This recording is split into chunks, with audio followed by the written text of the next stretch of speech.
الزوجة دي كانت معزومة في فرح. رجعت من الفرح بدري، لقت جوزها في البيت وبيجهز شنطته. فأول ما شافها قال لها رجعتي ليه بدري؟ قالت له القعدة ما كانتش كويسة، وانا خلاص عملت الواجب وهنيت العروسة والعريس، ملهاش لزوم ان انا اقعد تاني.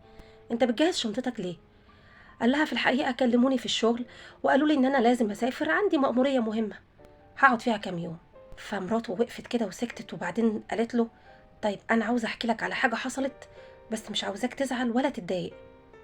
فاتوتر وبصلها وقال لها خير في ايه؟ قالت له في الحقيقة انا كنت قاعدة مع اصحابي، فخطيب واحدة صاحبتي طلب مني رقم التليفون بتاعي قدام كل الناس، فانا اتكسفت فاضطريت اديله الرقم، بس اديته رقمك انت مش رقمي انا. فانا حبيت اعرفك علشان لو اتصل بيك تقوله ان انا ما بحبش اكلم حد غريب ولا احب اتعرف على حد غريب، علشان ما يكلمنيش تاني.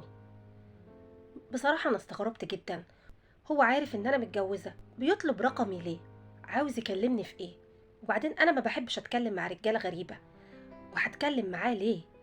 فجوزها قال لها تمام جدا، كويس انك عملتي كده، لما يكلمني انا هتصرف معاه، بس انا حاسس ان انت متضايقه جدا من الموقف ده.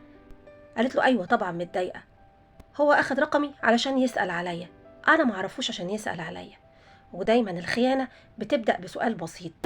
وبعدين انا مش معترفه بحاجه اسمها صداقه بين راجل وست، انا نيتي كويسه لكن معرفش هو نيته ايه. انت اديتني الثقه واديتني الامان، وبتتعب علشاني كتير وعلشان بيتي، واجب عليا أراعي إحساسك وحافظ على بيتك، ووقتي كله يكون لبيتي وأولادي بس.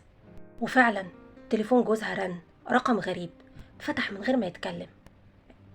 خطيب صاحبتها بقى يتكلم ويقول لها روحتي البيت، أنا حابب أطمن عليكي، عاوزين نتعرف على بعض ونعرف بعض أكتر. فهنا جوزها رد عليه وقال له لا ده مش تليفونها، ده تليفون جوزها. فخطيب صاحبتها خاف وقفل، قال لها شفتي؟ قفل بسرعة.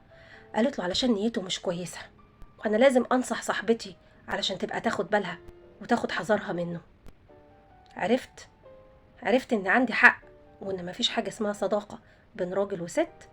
يا جماعة مفيش حاجة اسمها صداقة بين راجل وست، في ديننا ولا في قيمنا ولا في عاداتنا وتقاليدنا، خصوصا لما تكون الست متجوزة.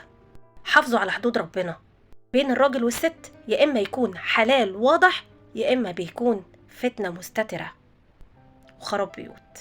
صلوا على النبي في التعليقات.